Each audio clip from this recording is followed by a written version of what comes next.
저희가 SPF가 무조건 세다라고 해서 좋다라고만 알려져 있는데요. 반으로 주는 게 아니라 제곱의 반으로 줍니다. 4분의 1로 줄기 때문에.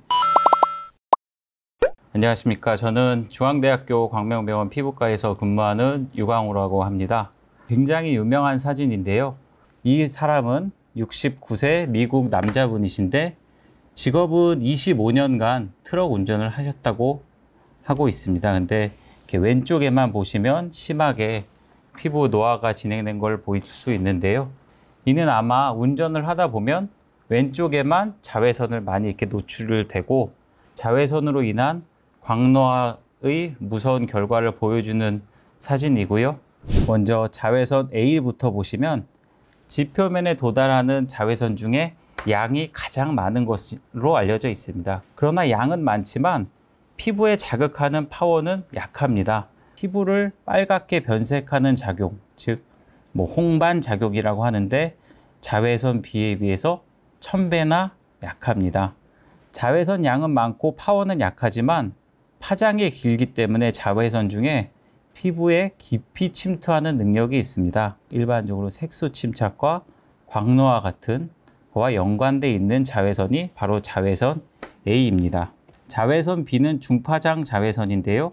중요한 거는 유리창을 통과하지 못하기 때문에 실내에서는 자외선 B는 연관이 없는 것으로 되어 있습니다. 자외선 A와는 다르게 고에너지 광선이기 때문에 단기간 화상을 일으킬 뿐만 아니라 가장 중요한 피부암을 유발시키는 주된 광선 자외선으로 알려져 있습니다. 다시 요약한 건데요. 이 중에서는 아래 그림이 좀 중요합니다. 자외선 B는 일과 시간 중 정오를 기준으로 가장 극성, 즉 피크를 보입니다. 그러나 자외선 A는 일과 시간에 일정하게 이렇게 조사되기 때문에 저희가 햇볕이 별로 강하지 않는 오전, 오후에도 외출 시 자외선 차단제를 발라야 하는 이유는 바로 자외선 A를 막기 위함입니다. 자외선 차단제는 기전은 크게 두 가지로 설명을 합니다.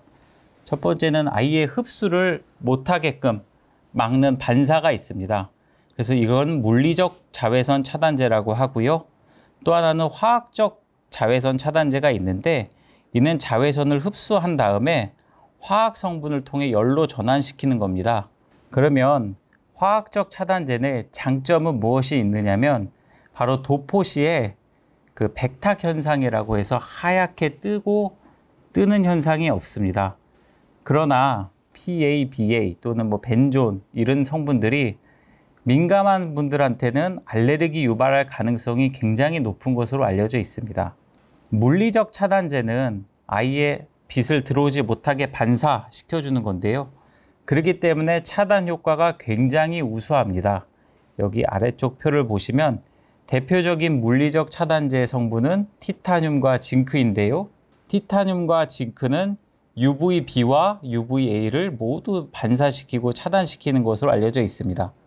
그러나 이러한 물리적 차단제의 가장 큰 단점은 도포감이 떨어진다라고 되어 있고요. 그리고 밀폐 효과로 인해서 여드름과 모낭염처럼 얼굴에 뭐가 날 수도 있고요. 또 하나 백탁 현상이라 그래서 가습기 화장처럼 얼굴이 하얗게 뜨기 때문에 딱 봐도 저분은 자외선 차단제를 썼구나. 그래서 거부감이 들 수가 있습니다. 자외선 차단제 효능 판정은 크게 SPF랑 PA 두 가지로 나타내는데요. SPF는 바로 UVB의 차단 지수를 나타내는 겁니다. 그래서 저희가 SPF가 무조건 세다라고 해서 좋다라고만 알려져 있는데요.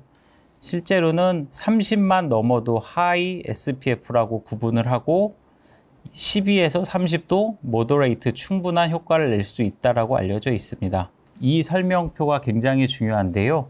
실제 SPF 15와 30에서 유효한 자외선의 차단 효과 차이는 불과 3%밖에 안 되고요.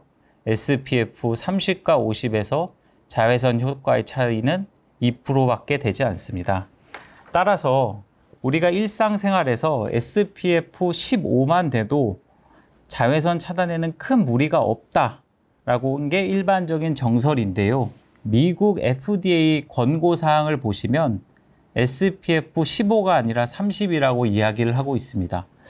근데 나는 15만 대도 충분하다고 하는데 왜 30일까라고 하면 이는 저희가 충분한 양을 도포하지 않기 때문에 실제 수치로 나와 있는 SPF보다 기대 효과가 낮기 때문입니다.